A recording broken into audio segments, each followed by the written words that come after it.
भगवान अवतार लेने से पहले हमें संकेत क्यों देते हैं? उनके अवतरित होने से पहले हमें कौन कौन से संकेत मिलते हैं और आखिर वे हमें ये संकेत क्यों देते हैं? आज के इस वीडियो में हम जानेंगे। नमस्कार मित्रों, स्वागत है आपका अपने YouTube चैनल तनु टुडे में। मित्रों, आज के इस वीडियो में हम जानेंगे कि आखिर भगवान अवतरित होने से पहले हमें संकेत क्यों देते हैं। मित्रों, भगवान अवतरित होने से पहले हमें संकेत इसलिए देते हैं क्योंकि वे चाहते हैं कि हम सचेत हो जाएं। उनका कहना है कि अब तो सचेत हो जाओ, मैं आने वाला हूँ, अब तो अपने पाप कर्म को छोड़ दो। अगर कोई किसी को सता रहा है तो उनका यही मकसद होता है कि वे एक तरह से वे संकेत देना चाहते हैं कि तुम ये पाप मत करो, वरना मुझे तेरे पापों का नाश करने के लिए आना ही पड़ेगा। और अपने भक्तों को भी वे ये संकेत देते हैं कि तुम मुझ पर भरोसा रखो, मुझ पर विश्वास रखो, मैं तेरे पास अवश्य ही आऊँगा, तेरी सहायता के लिए मैं अवश्य ही आऊँगा। लेकिन तुम अपने मन को विचलित मत करो, तुम अपना सारा ध्यान मेरे में लगाओ। संसार की सारी चीज़ों को छोड़कर एकमात्र मुझे को अपना समझकर सारा ध्यान मुझ पर केंद्रित करो और किसी के ऊपर भरोसा मत रखो, सिर्फ और सिर्फ मेरे ऊपर भरोसा रखो, कहीं तेरा भरोसा टूट न जाए। ये सोचकर भगवान हमें संकेत देते हैं, वे अपने भक्तों को संकेत देते हैं। अगर वे संकेत ना दें तो हो सकता है कि बड़े सारे भक्तों को शायद ये भी लगने लगे कि इस दुनिया में उनका कोई भी नहीं है, भगवान भी नहीं है। लेकिन अगर उनका कोई भी संकेत देखने को मिल जाए तो भक्तों को भी थोड़ा सा राहत मिलता है, थोड़ा सा बल मिलता है, भरोसा मिलता है कि शायद भगवान मेरी बात सुन रहे हैं, मेरी भावनाओं को समझ रहे हैं, मेरे प्रार्थना को स्वीकार कर रहे हैं और वे इसलिए ही ऐसा संकेत दे रहे होंगे। और वे पापियों को भी अपने संकेतों के माध्यम से सूचित करना चाहते हैं कि अब तो तुम पाप कर्मों को छोड़ दो। अगर अभी भी तेरे मन में दया भाव आई, अगर तू अभी भी अपने पाप कर्मों को छोड़ दे तो मैं अभी भी तुम्हें माफ़ कर सकता हूँ, अभी भी मैं तेरा उद्धार कर सकता हूँ, अभी भी तू मेरे उस परम धाम को प्राप्त कर सकता है जो बड़े बड़े संतों को मैं देता हूँ।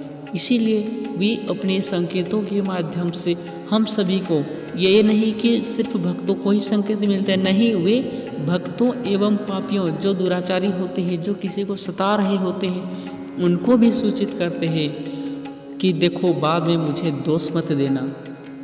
अगर तुम ऐसे ही करते रहोगे तो मुझे बाध्य होकर आना ही पड़ेगा। क्योंकि वे कहते भी हैं, उन्होंने स्वयं ही कहा है कि जब जब धर्म की हानि और अधर्म की वृद्धि होती है तब तब किसी न किसी रूप में मैं अपने स्वरूप को प्रकट करता हूँ। अर्थात जब जब अपने भक्तों पर संकट आती देखते हैं वे, तो किसी न किसी रूप में अवतरित होकर अपने भक्तों का दुख दूर करते हैं, उन्हें सारी कष्टों से मुक्त कर देते हैं। लेकिन इस चीज़ को हम अधम समझ नहीं पाते हैं। वे बड़े ही भोले हैं, भगवान बड़े भोले हैं, वे हर किसी की सुनते हैं क्योंकि वे तो जगत के पिता हैं, जगत के पालनहार हैं। अगर वे संत महात्मा ऋषि मुनियों यानी उनके भक्तों के अगर पिता हुए, उनके स्वामी हुए, तो वे पापियों के भी तो स्वामी हुए, क्योंकि सारा जगत उसी में व्याप्त है। वे सारा जगत के पालनहार हैं और वे हर किसी की सुनते हैं। इसीलिए वे आने से पहले ही संकेत दे देते हैं कि जरा संभल जाओ, अभी भी तेरे पास संभलने का समय है, इस समय को व्यर्थ में मत गंवाओ। तुम मेरा भजन करो, कीर्तन करो, तुम दीन दुखियों की सहायता करो, परोपकार करो।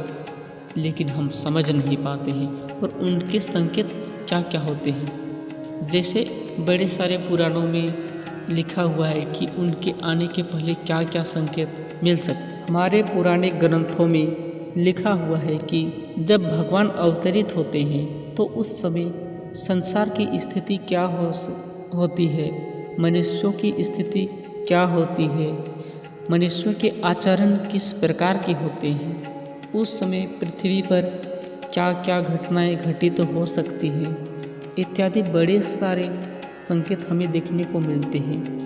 लेकिन उन संकेतों को वही समझ सकते हैं जो उन पर भरोसा करते हैं, उन पर विश्वास करते हैं।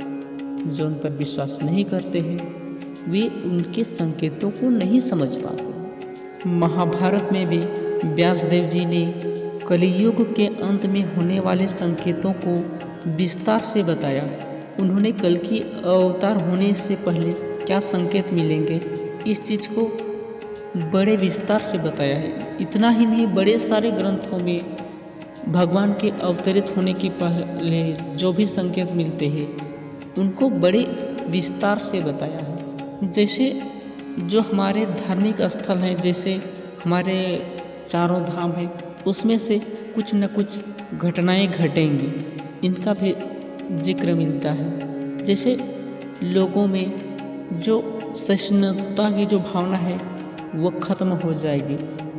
लोग एक दूसरे के प्रति क्रोध करेंगे, यानी कि पापों की बोलबाला होगी, इत्यादि इत्यादि बड़े सारे संकेत देखने को मिलेंगे।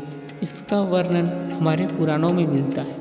और जो संकेत अभी वर्तमान में मिल रहे हैं उनके बारे में भी मैंने एक वीडियो बनाया हुआ है, आप मेरे चैनल पर जाकर उसे भी देख सकते हैं।